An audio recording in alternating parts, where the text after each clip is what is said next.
You're listening to Energy Insiders, a weekly update on clean energy and climate policy with Renew Economy's Editor-in-Chief, Giles Parkinson, and leading energy analyst, David Leach.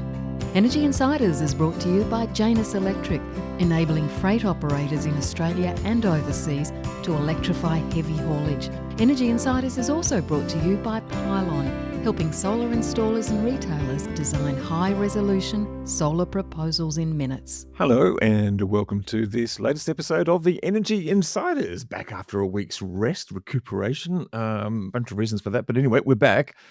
My name's Giles Parkinson. I'm the Editor-in-Chief and founder of Renew Economy and editor and founder of the EV-focused sister site Driven. Joining me, as usual, is David Leach, back from China. I trust you are well. Giles, been back for a while, and I could say some more about that, but we've got a great guest this week, haven't we, to talk about, what I think should be the number one thing occupying the government's mind after they get through thinking about how to do the 80% target and how to get that back on track. The next target really has to be getting our diesel consumption down and electrifying trucking in the way that China is doing, and we have a guest to talk about how the one company is going to help with that. Absolutely, as you say, it's been a bit of a theme. We've had Tim Washington from Jet Charge on, Ben Hutt from Janus Electric, a sponsor of this podcast, and Daniel Bleakley from New Energy Transport. So this week we have Anthony Headlam from NewVolt, focused on the charging infrastructure, but also the trucks. And it's been quite a few weeks. We're starting to see lots of announcements about electric trucking, sort of Woolworths and Toll Holdings making announcements, CFC sort of putting some money, more money up there to help fleets manage that transition. So anyway, we caught up. No policy, money, a little bit of money, but no policy at the moment. Well, we get to that actually at the end of this interview with Anthony Headlam. But there you go. Okay. Let's have a listen to Anthony Headlam from NewVolt. I'm Anthony Headlam from NewVolt. Thanks for joining the Energy Insiders podcast. G'day, Giles. Thanks for having me. And tell us a bit about NewVolt. You've been around, you've been around since 2019. Grand plans to help electrify the nation's trucking fleet with a nationwide big charging network. Yeah, look, that's exactly right. And in 2019, we were either visionary or crazy, depending on your perspective. Well, you're optimistic, weren't you? We were certainly optimistic and persistent. Perhaps we became addicted to the problem we were trying to solve, which is mostly what kept us at it for all of those years. But certainly when we began the journey, Giles, to start there, we were really a small team of renewable energy professionals who saw the opportunity to combine Australia's, low-cost renewable energy advantage plus the high concentration of road freight we do, the volume concentrations along key corridors to really power the transition. What we, and the original proposition back then was a network of grid-connected solar farms, which were a proposition in and of themselves, which the business case for those was made all the better when the trucks turned up. What we discovered along the way is actually trying to pull all the levers to make the trucks turn up is the much more harder and more interesting part of the problem, and where we focused. So today, the NewVolt network, which is the network we've mapped out and is now under construction, starting with 3 sites in Melbourne, is, as you said, a fast charging network for electric trucks. And since we started, 7 years ago, the truth is Australia is still a fair way behind many other parts of the market. So we've had the chance to look at, I guess, similar networks or businesses to ours, certainly in Europe, in California, in particular, as markets that have got plenty of analogies. Park China with everything that's happening there for a second. What's working in those markets? What type of infrastructure is best meets the needs of trucks, and bring that back to Australia. David's just been to China, so I think he's got a lot of observations to share with us about that. I'm just fascinated. What happened to the network of solar farms? You just decided that other people can provide the renewable energy to charge your chargers? Certainly, there's some sites there and some options there. Shortly after that proposition, trying to get a solar farm up anywhere in Australia was pretty hard, trucks or otherwise. But so look, none of that original theoretical proposition was wrong, but you've got to get the timing right. And what we but certainly today the model today, you're right, Giles, is let's leave a lot of the energy generation side to partners, and we'll focus on bringing the trucks to the charging. Okay, before I let you, David, have a go.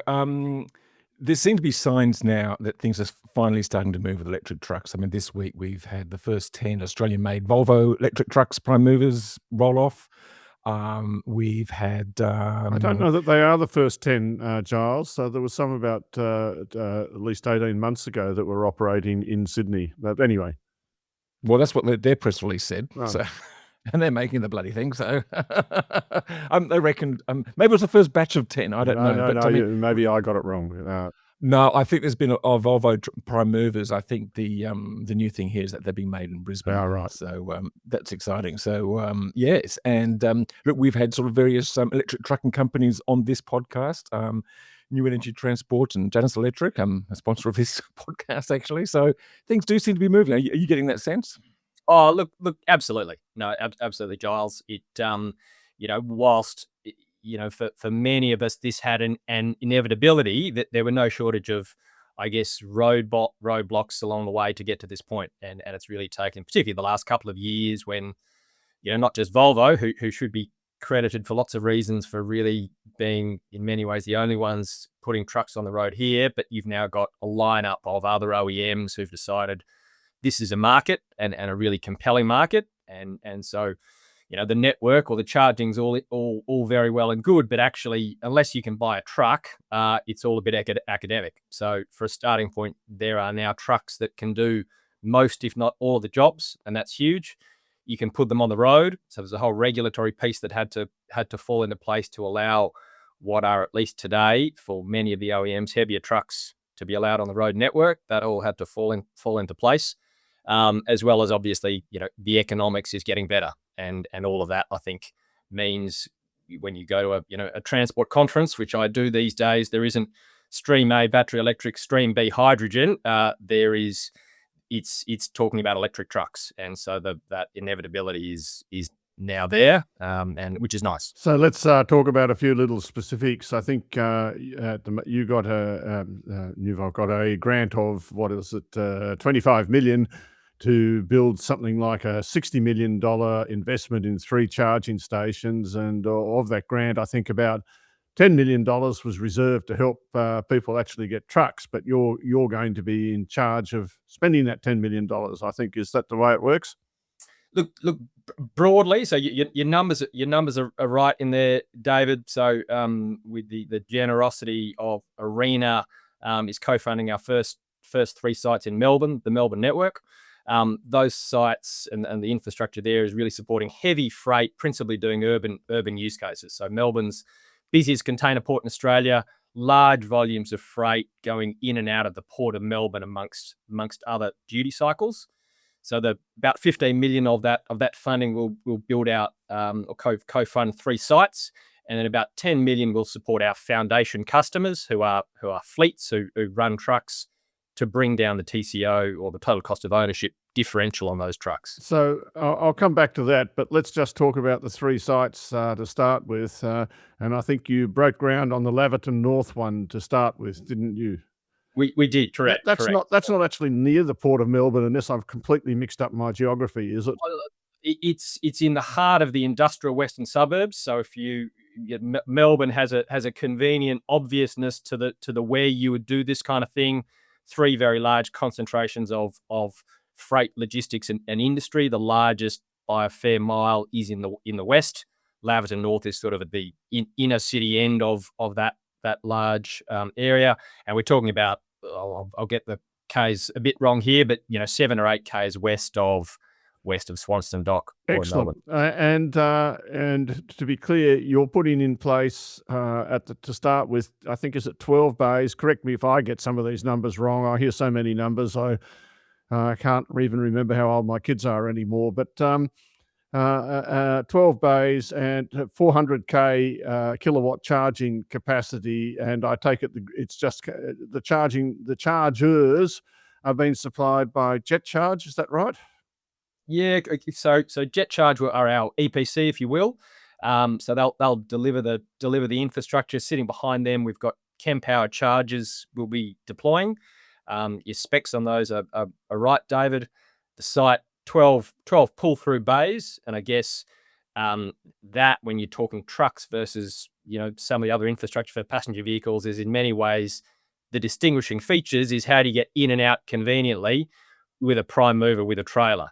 Yeah. And it's really that fit for purpose from a site level is in many ways the more important feature than the specs on the Yeah, chart. I get that, and I think anyone who's looked at heavy vehicles will understand that straight away. And do you actually have the trucks and the companies that will be using them, your customers, in other words? Do you already know who they are? We do in varying degrees of certainty, I guess, David. We expect to have up to 10 foundation fleets that will come into that first site at various times over 2027.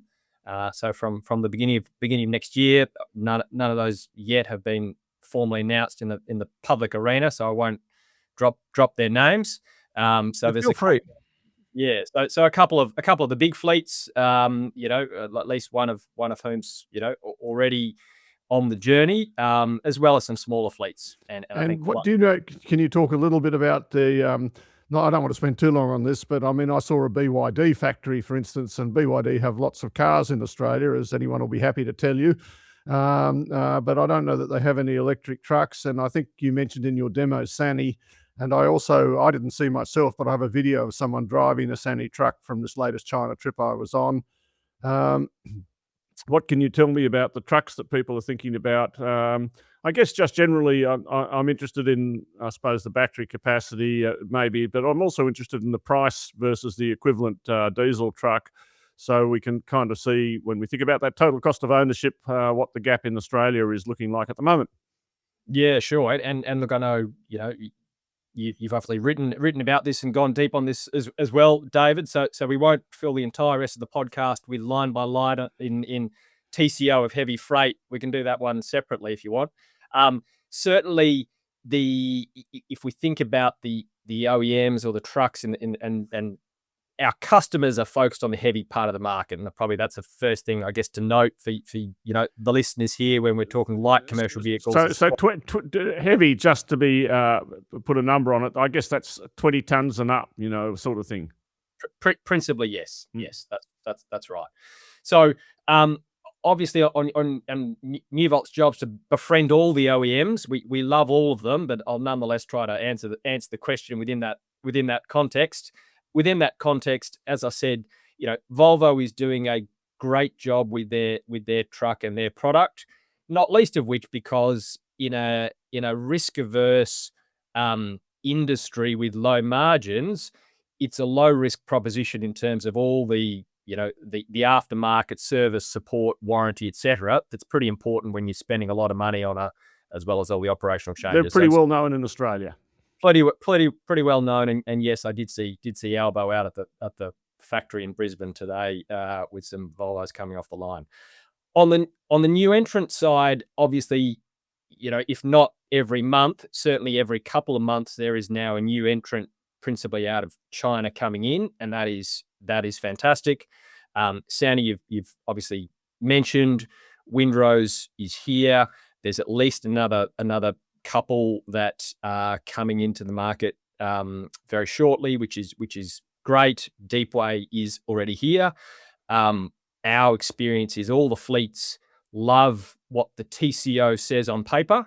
Fantastic. That looks really compelling. Never looks better than on the spreadsheet the first day. That's the maximum NPV.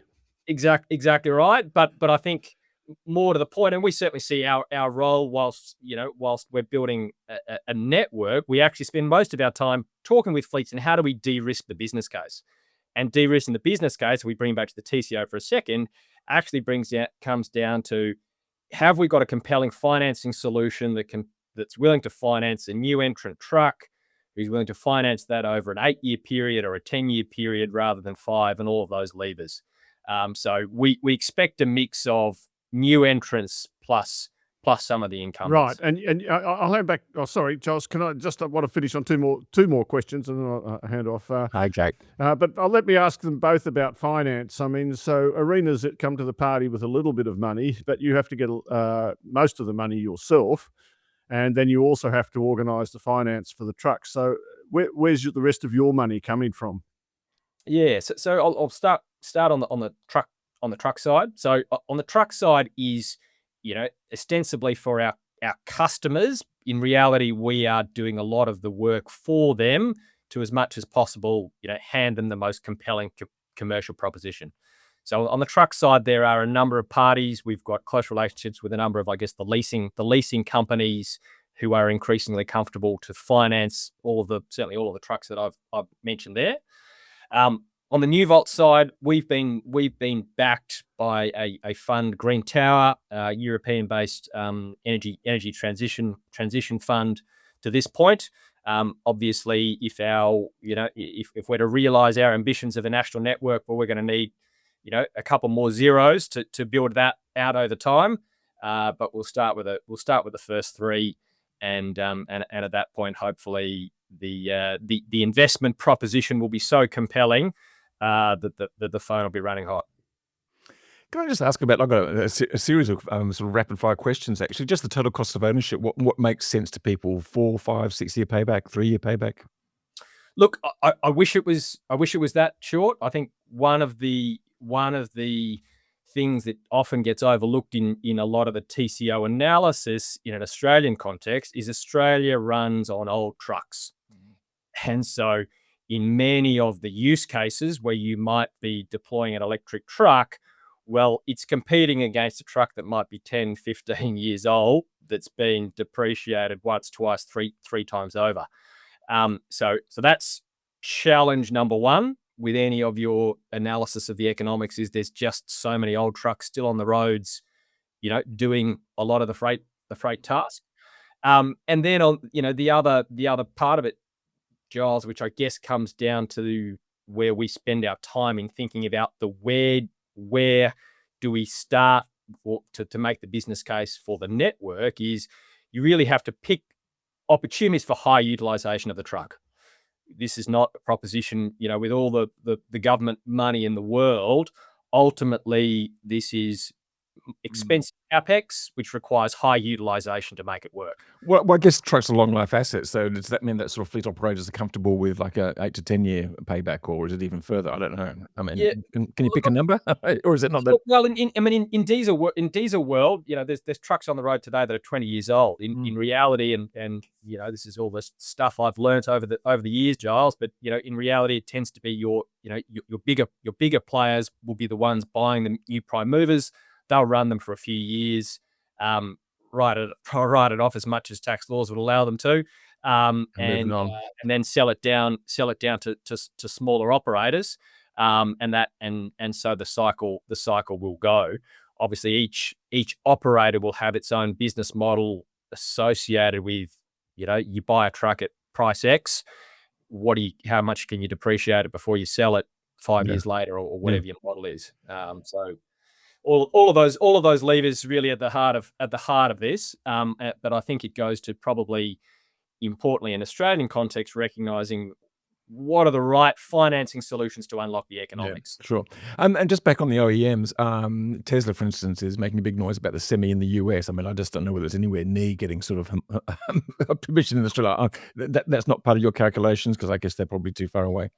Look, our calculations are certainly not reliant on it. We'd love more and more of the OEMs, but look, I think it perhaps signifies just how important having the right trucks are to make all of this work. The US has been bubbling along for many years, but it's really been, as you say, the Tesla Semi finally hitting the market in real numbers. That's just turbocharged that market. So whether it's the Tesla here or another one that does it, we're looking forward to that moment. And you think hydrogen's a no-go in Australia, though? I actually spent some time with Toyota last week, sort of driving their first electric ute, and one of their other electric vehicles, and a couple of their hybrids, and they're still talking hydrogen, but not even for trucks, but sort of for commercial utes and longer range diesel. But in the trucking world, no.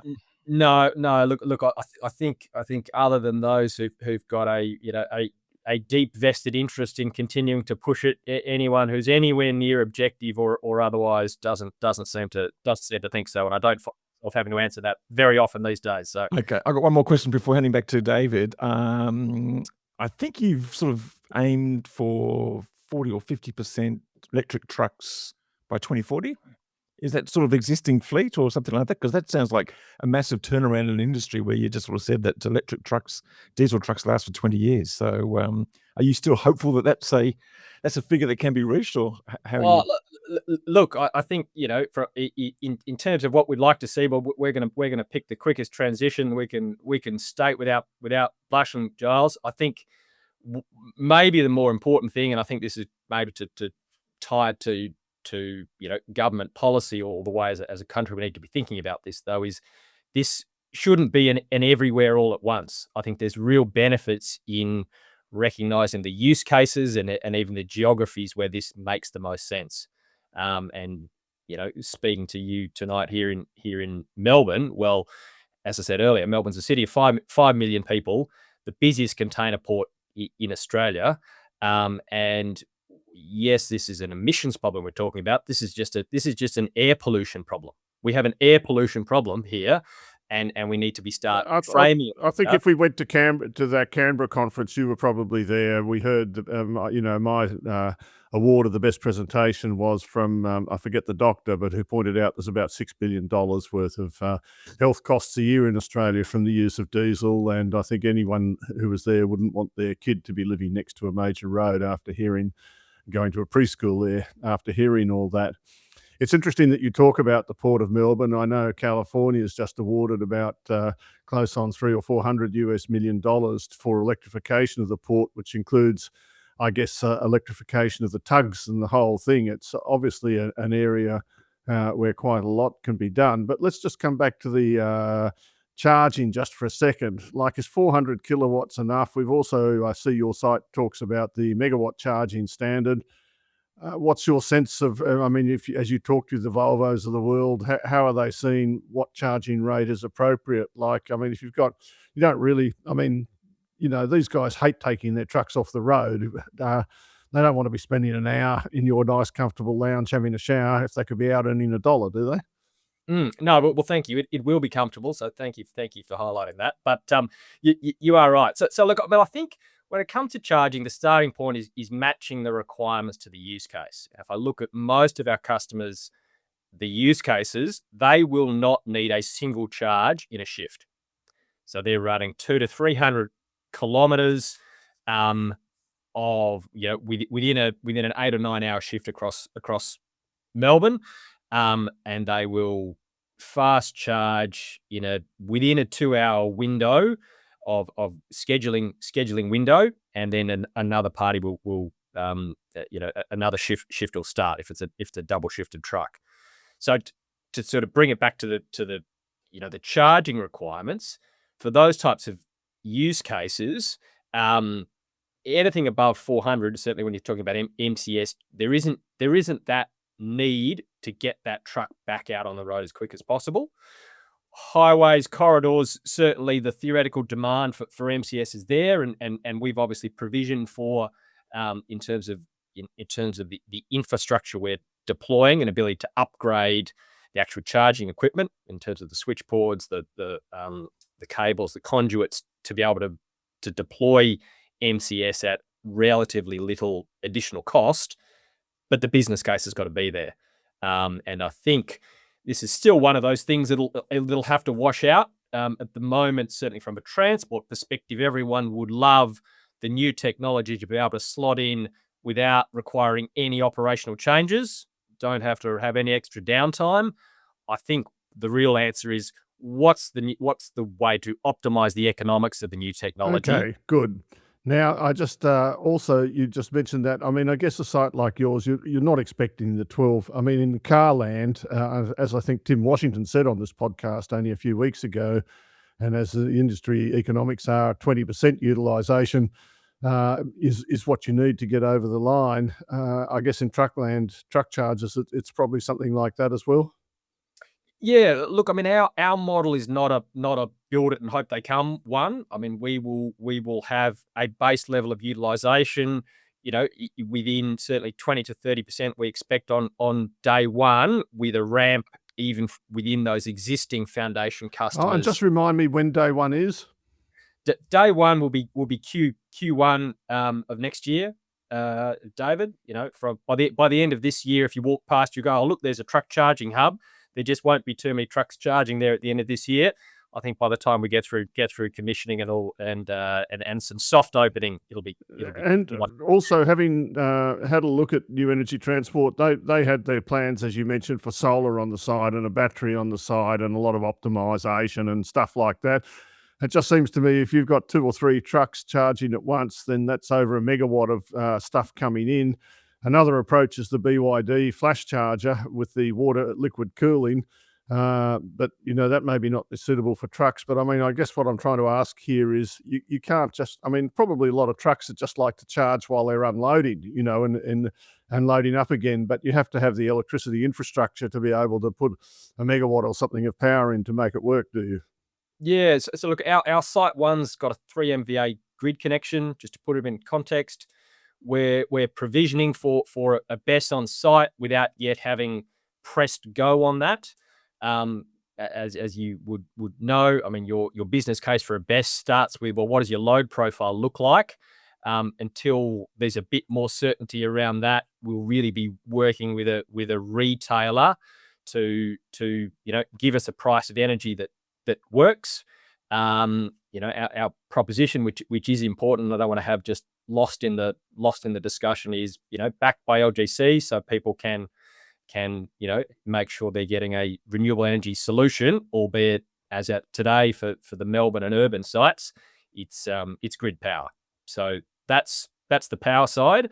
I think the really interesting side, and it's not where I think the market needs to focus today, is the optimization of energy. Today, our focus and the real game is we just need to get trucks on the road. Yeah, I get that. And then you can talk all day long about the other stuff. And are you committed to building your second and third sites? Will they happen like while the first site's been built, or how are you thinking about that? Yeah, look, absolutely. It's both, important for us and important for the foundation customers to have that network. Most transport operations think about themselves through that network, and having a pathway start here with a few select use cases. But certainly we want to be the third party provider of that for our customers. I'll hand back to Giles again in a second, but you've got the finance to build all 3. That's where your 50 million is going to go. So I mean, should I be thinking about 20 million a station or something like that for 12 bays and divide by 12 to get the price per bay? I mean, the sort of sums an analyst just automatically does while they're having a shower. Yeah. Well, look, so all of those numbers include the trucks. So the stations are not quite that expensive. I'm pleased to say, and one of the learnings we've learned along the journey is just truck rated hard stands actually bloody expensive.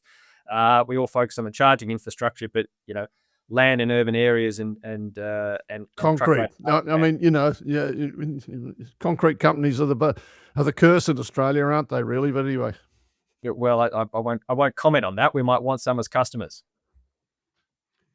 Yes, I hadn't actually thought about that. The sort of the price of concrete pours. Jesus. Yes, it could be. I mean, Charles, you can't say that on air. They're ripe for electrification, Giles. Cement mixers, they really are. Well, is that true? I think is there one actually? No, I think we wrote about one which has actually got the mixer part of it is electric as well with a battery on board. But anyway, I don't know whether that reduces the price of concrete or not, but we'll find out in good time. So I think just the cost of sort of just putting up a network across the country. I mean, you sort of have this vision of having networks. I mean, was about 60 around the country or something like that by what time? Can you tell? Yeah, I mean, I guess. What's that? What's 60 times 20 million? Yeah, so look, if we're going to put round numbers, I think closer to 10 million is is probably about the price tag for a site. Obviously, okay. With the obvious caveat, it depends how big you're trying to build it. Certainly, when you look at other markets, and I'll let you chime in, David, and speak to the scale of some of the things in China, but it's hard to make, I think, probably direct comparators, particularly on cost there. Certainly when you look at US and Europe, sites with give or take 5 MVA grid connections, 12 bays for pull-through charging bays is quite large. There tends to be a natural constraint on how big sites get, because actually there's only so many trucks you can fit in a particular area of land. So our first site, which will have 12 bays plus some pull-up bays. The next 2 sites after that are sized at 6 and 6 pull-through bays, but those designs are still subject to a bit of refinement. We've identified the preferred parcels of land. We're progressing with those. But I think that the truth is, the optimization of each of these line items of cost is a really important part of this. Ultimately, which I guess you see in any new endeavor. Well, we're learning a huge amount with one of these. We want to do the second one cheaper, the third one cheaper, and etc. And I'd like to say it can all be copy and paste. It can't quite be copy and paste, but obviously our interest is to try and template this as much as possible, so that we can roll it out at cheaper than we're doing the first one. Franchise it. That's Ask McDonald's. Yeah, well, my co-founder did have a part of his career in McDonald's head office, so yes, that's not a silly idea. And in fact, I just wondered on that. I was having a conversation with someone else whose opinion in the electricity industry, I respect a lot. It was just a casual investment banking style conversation. And the idea was that there are a lot of existing truck sites, obviously along the Hume Highway, for instance. And as far as I can tell, they're mostly themselves franchise or independently owned, not owned by the petrol company, which doesn't want to spend any money on anything, of course. And it seemed to me, why couldn't they've got all the infrastructure except for the electricity infrastructure? Couldn't you just go along and rent a quarter of the site or something like that? Look, and again, I'll pick on the Hume because it's the one we've mapped more than any other one. Certainly, there is a number of good existing roadhouses which have all the elements that you would need. You're almost certainly not going to have a 3 MVA grid connection right at your door, so you have to try to bring some power there. But again, this is back to the original vision of this thing. Many of those do have land adjacent that you could deploy a significant amount of renewables generation, and obviously the cost of large scale BESS these days is a fraction of what it was a number of years ago. So it very quickly does come down to a site level optimization of all of this. And the first question is, all right, well, what's the energy load profile look like that we're trying to solve for, which requires a pretty good crystal ball. But all of those things, I guess, what makes all of this so fun in trying to solve. But the start of your question, which is, could you use a bunch of existing roadhouses for some of the sites? Almost certainly, yes. And what sort of policy initiatives are you hoping to see or would be helpful? You're obviously getting some of the initial funding from Marina that won't last for all your stations going around the country. So diesel fuel rebate. Oh, did I say that? Sorry. Well, I was actually just about to say that. But yes, whoops, just dropped his laptop. Diesel fuel rebate. Look, there's a long list of things governments could do.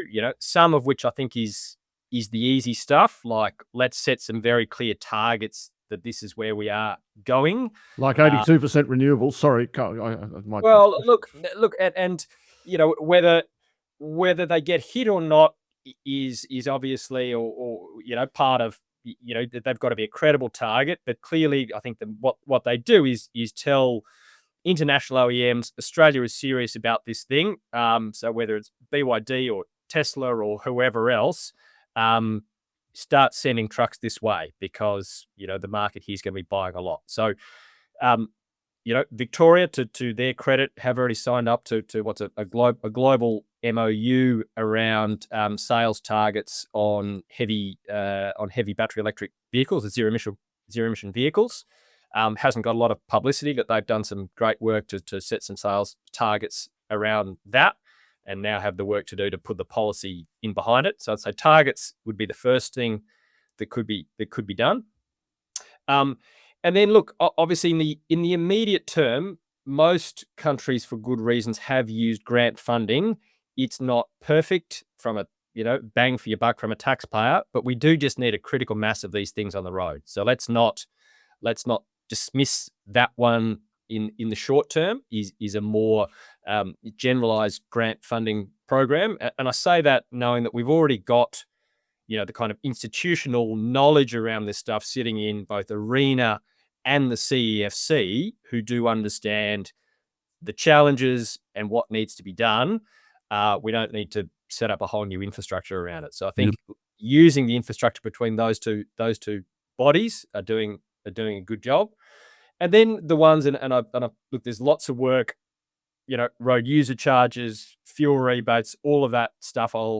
Lots has been said, and I won't comment on all of that, other than to say clearly there are some really powerful levers in there to improve the economics, and levers that also align very well to lowering emissions, because you're rewarding trucks that are doing more kilometres or displacing more diesel. So all of that is helpful.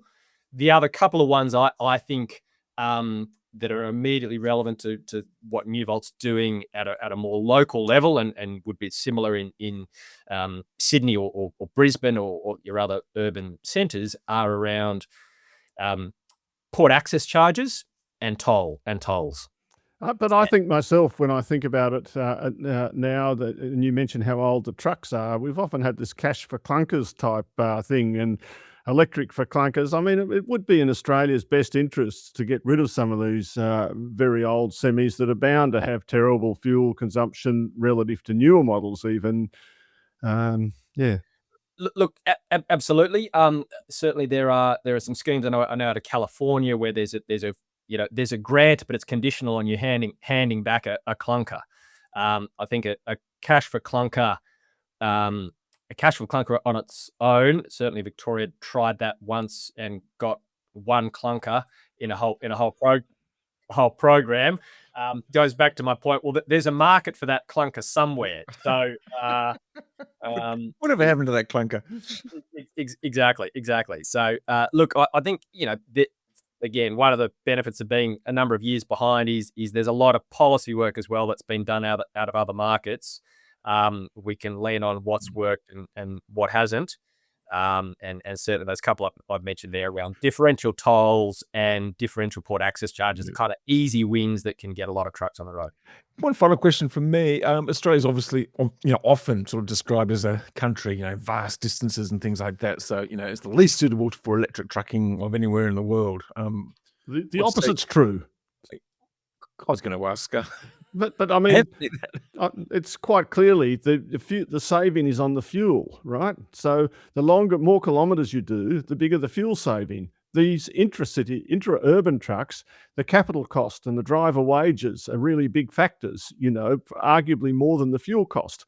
So anyway, that's my thinking about it. So look, and in one of the presentations we often roll out at conferences, we have this lovely what you'd call it, heat map or load profile of Australia's freight task. And what it shows is Australia is yes, a vast brown land, as you say, but actually our freight task is highly concentrated because we live in a highly urban concentrated area with a small number of freight corridors that link them. So, and of course, freight, for most operators who are buying a truck, they have in mind where they are deploying that truck when they buy it. So if we focused on the lowest hanging 80 or 90% of that freight task first, your infrastructure infrastructure challenge isn't actually that great. And of course, you can expect to get all of those high levels of utilization of infrastructure and trucks, or the whole system, which is really underpins the economics working, comes back to utilization. So So it's a bit like so many technologies. So don't worry about the hard bit or even emissions target. Don't worry about the last 10%. So we'll go and get the first 80 or 90% and transition those. Exactly right. Or certainly the fact that the last 10% is hard isn't a reason not to do the first 80%, which is easy. Yeah, good one. And I guess the other topic that comes up regularly in this conversation is battery swapping versus in truck batteries. And I've had a number of conversations with various people about that. And again, on this trip to China, I saw a video of a battery swapping station. And in Europe, you can see, obviously, CATL, which is they're very in favour of battery swapping because, in my opinion, they control more of the value chain. But as you get a variety of trucks with a variety of different batteries and, inventory, and then the batteries have still got to be charged somewhere or other, and I kind of feel that Volvo doesn't really want to be a battery swapper so much. They want to make trucks with batteries and get all the margin that they can get. But I don't know. What do you think?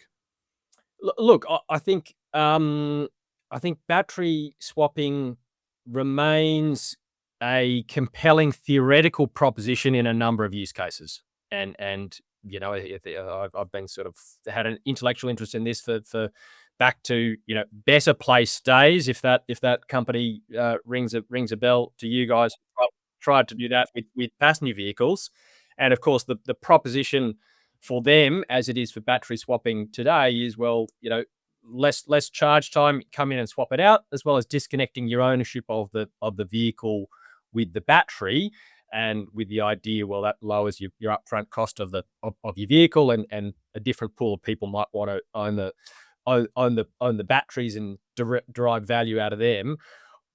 I think neither of those are compelling arguments for battery swap. Clearly, with fast charging, your downtime is a problem that's fast being solved with just faster charging, and even the ownership one. Well, if you don't want to own assets, that's fine. Well, you don't have to own the battery or the truck. You can lease it. So that disconnecting from operations from ownership, I think, gets solved elsewhere.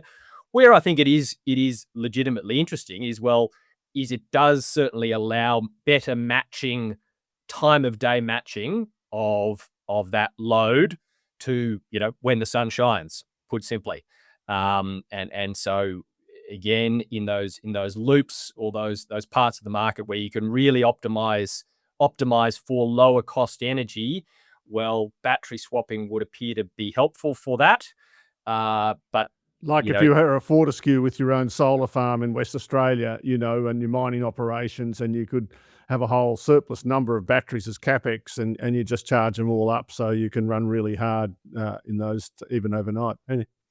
Absolutely, and I think your case study there, your example of mining, is all of this is infinitely easier in mining because it's a closed loop, and you can optimize each of those layers to make it work. Road freight is disaggregated freight task, disaggregated number of shippers, carriers, and all of that makes the kind of the beautifully theoretical optimization part messier in the real world. If you're running a mine site, you decide you're there for 40 years, and you can make the investments and the optimization decisions. I wish it was 40 years. Some of those mines last for 8 years, but anyway, and that's a problem. Sorry, Giles. Oh, I was actually going to say thank you very much. I think it's probably time to wrap up. We've been Anthony, look, fantastic to have you on board, and good luck with the venture. We look forward to hearing more. So thanks for joining the Energy Insiders podcast. No, thanks, Giles. Thanks, David. Appreciate the chat. And you're back with the Energy Insiders podcast. That was Anthony Headlam from NewVolt. My name's Giles Parkinson, and with David Leach. David, what did you make of that? And I'm also quite keen to hear more of your final thoughts on China as well, because China, as you've discussed before in the previous episodes, has a 40% trucking target. Should we have one the same? That's a target for new sales, and as I think we mentioned somewhere along the line, it's already 27%, and China announces a 40% sales target by 2030 for trucks. They'll get there by 2028. They meet their target. Well, it's not only that. It was quite clear from talking to the company management that we did see, whether it was at BYD or at XYSMG. XYZ. Yes, that production of electrified heavy duty transport and mining equipment is going up quite rapidly. And in the case of mining equipment, I think I already mentioned the fact is that construction in China is in a real decline, a structural decline at the moment, because apartment building construction. So the people who are making trucks for that business now have to switch to mining and general road transport. But anyway, I don't want to talk too much more about China, but I would encourage people who want to get a good value holiday to go to the west of China as much, where you can get a 3-course meal with beer in a nice restaurant with running water in a stream upstairs for $10 Aussie a head. The hotels are great, as good as you'll stay in America, probably better than most of them, and they're all very reasonably priced. But I don't want to make this a China rapture thing at all, because the political system stinks. But I do want to talk about their rail system, because I think and I'm not the only one to think this, it's the most impressive thing about what they've done. They have built 40,000 kilometres. 40,000 kilometres. Hundreds of kilometres of that is through tunnels of high-speed rail. All has been built since 2008. It's got to the point now where even China thinks that you've actually got to have the passengers on it to justify more. But in my opinion, having done 1,500 kilometres in various different parts of China and that, it was an absolute pleasure to travel first class, which is cheaper than an airfare.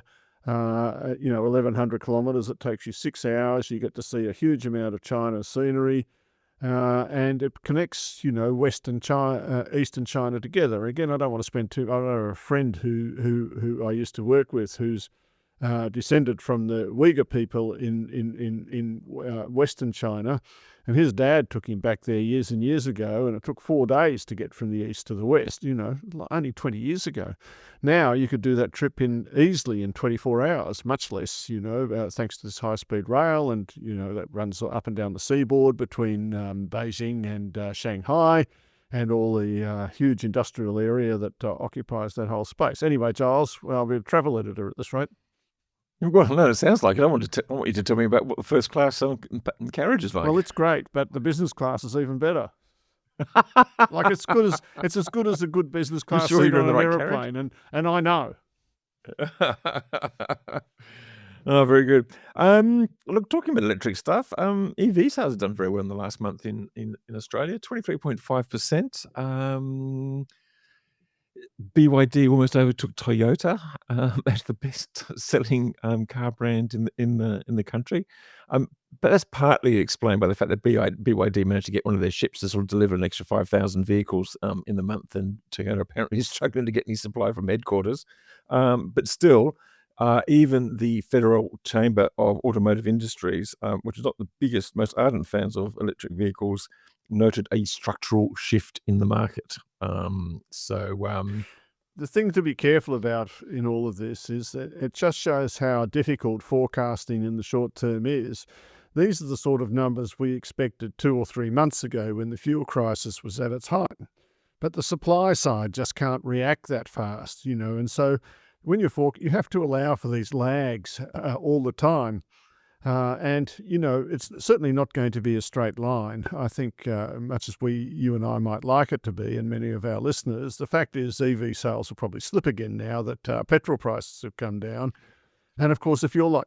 No, I was going to say they're going to slip again anyway, because Tesla always ramps up its stuff at the end of the quarter. They've got 10,000 sales or something. No, it was 8,600 and something at the end of the quarter in June. So you can bet your bottom dollar that in July they'll be down again. But it's interesting that the Chinese makers are bringing a lot of supply to the market, and the legacy companies who do have some electrics have just fallen well behind. They just don't have the stock. So whether they've got the demand, I'm not really too sure, but they just certainly don't have the stock to match the sales that the new Chinese players are achieving.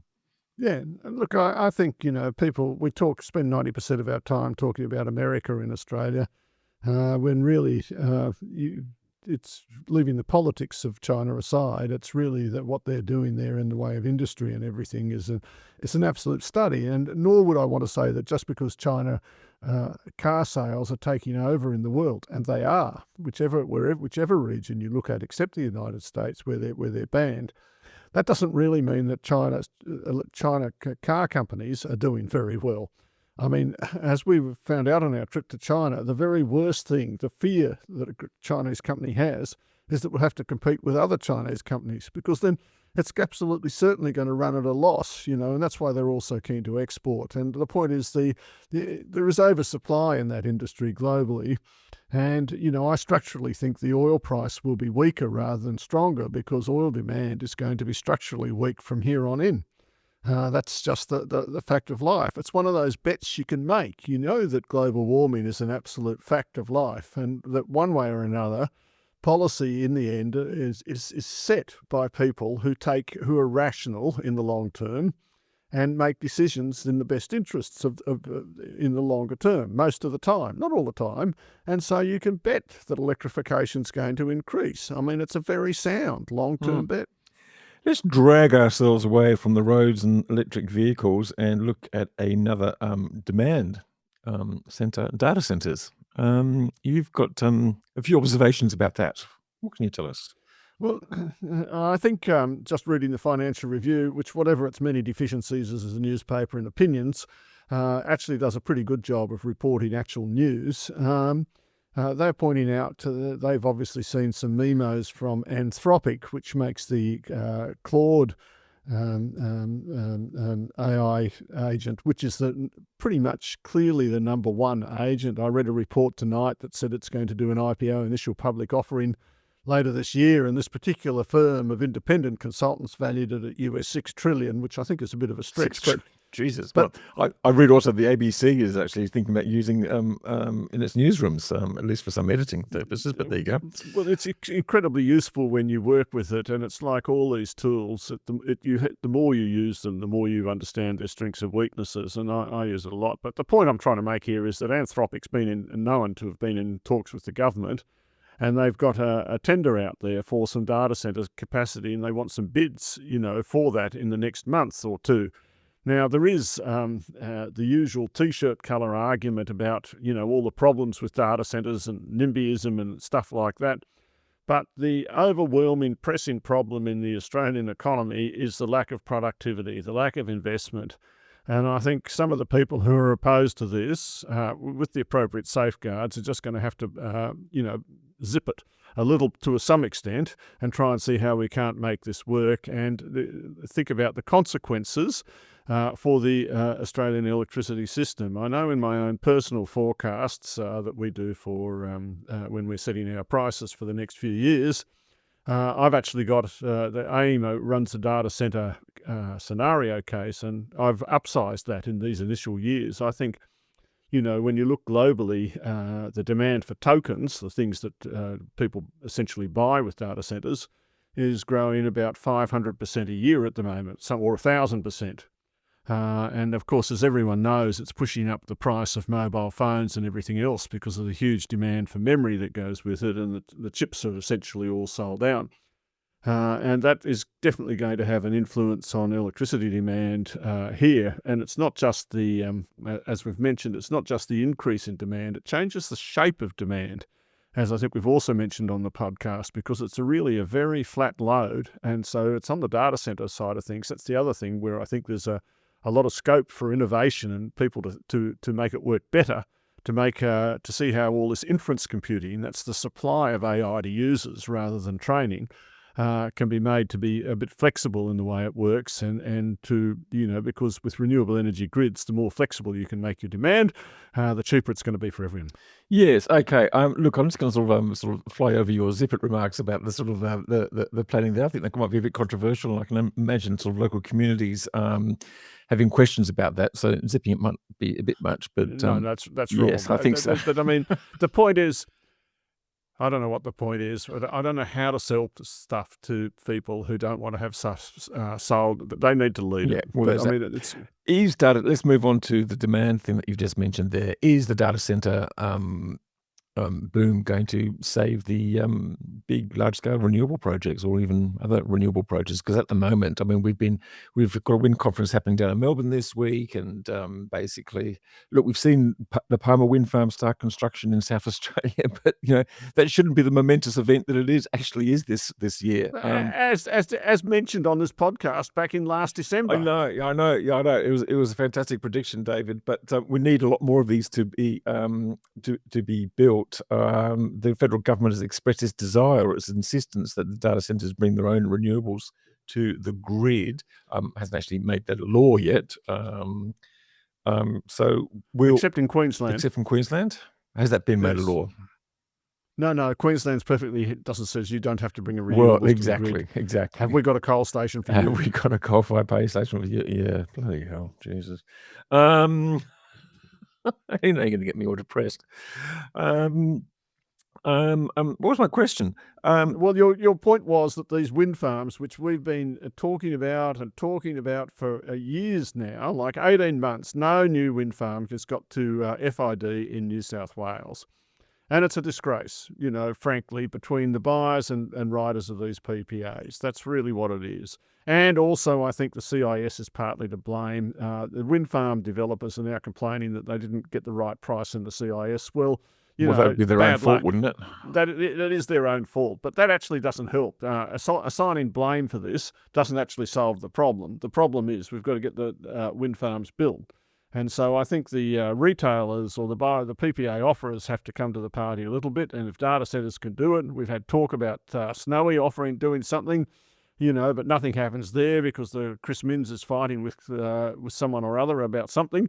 Mostly about Tomago. Mostly about Tomago. And just at the end of the day, despite the fact that the port infrastructure has been upgraded, the road infrastructure is for the Arana zone to get the wind turbine blades is in there. Despite the fact that you can have convoys of these blasted things in China that you can just drive past and no one even bats an eyelid, despite the fact that the state government has guaranteed that the transmission in Iran will be there, and it's very obvious that it is going to be there, despite the fact that the Project Energy Connect New South Wales thing might be a year late, but at least it's got to be done before a wind farm even starts that can access it. The whole thing is completely hopeless. Hopeless. It has been pretty hopeless, yes. Yes. And so what we need is the underlying point here, Giles. The underlying point that I think the government really has to recognise strongly, and I think a lot of other people have to recognise it, is that we are going to have oversupply during the transmission. And that means electricity prices will not be high enough during the transmission to justify new investment on their own. So that's why we have to have support for Eraring, we have to have support for Yallourn in Victoria, and we have to have support for new generators at a level sufficient to get the investment done. Because you have to have oversupply pretty much by definition whilst you're getting rid of the coal. And during that time, it's the government and therefore taxpayers that have to provide that support. We seem to be getting a lot of specific support for some of these aging coal-fired power stations, but not enough specific support, if you like, for the new projects that are needed to replace them. Am I right in that? Well, if you've got an existing coal-fired power station, the worst thing that can happen to a state government is it closes without anything to replace it. Whereas everyone talks about new generation, but those people don't have as much power because they don't have a whole lot of people employed or jobs or anything like that. It's all what we're going to do, which in this case is not much. That's about some of those people who should be writing PPAs, basically holding the governments to ransom, saying we'll close this if you don't pay us some money. But what we'd really like you to do is actually sort of sign some PPAs for some new projects so you can close the damn thing.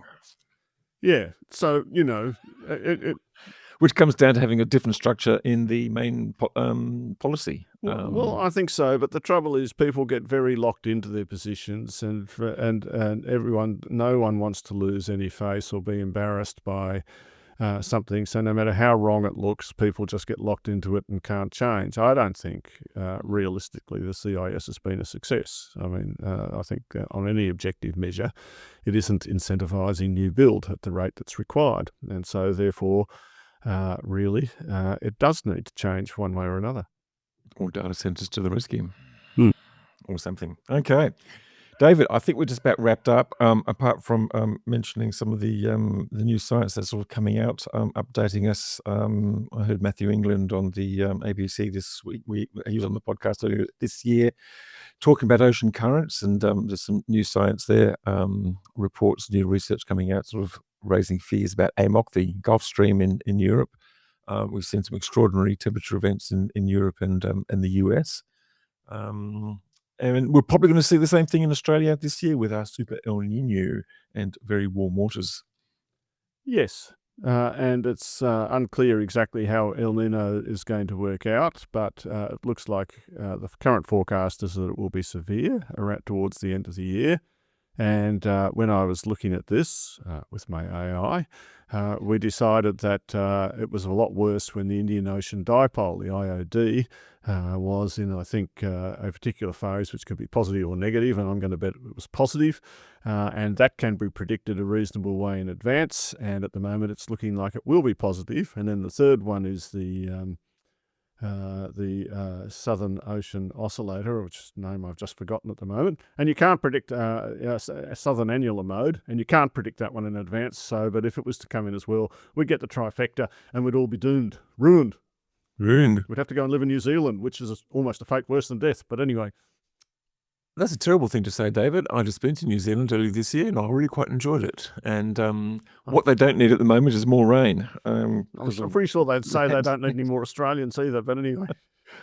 I think they need someone. I think the net population is actually going down. But anyway, we've sort of entered into a territory of which we have no expertise, and we're going to insult a lot of people. So I think we should stop right now.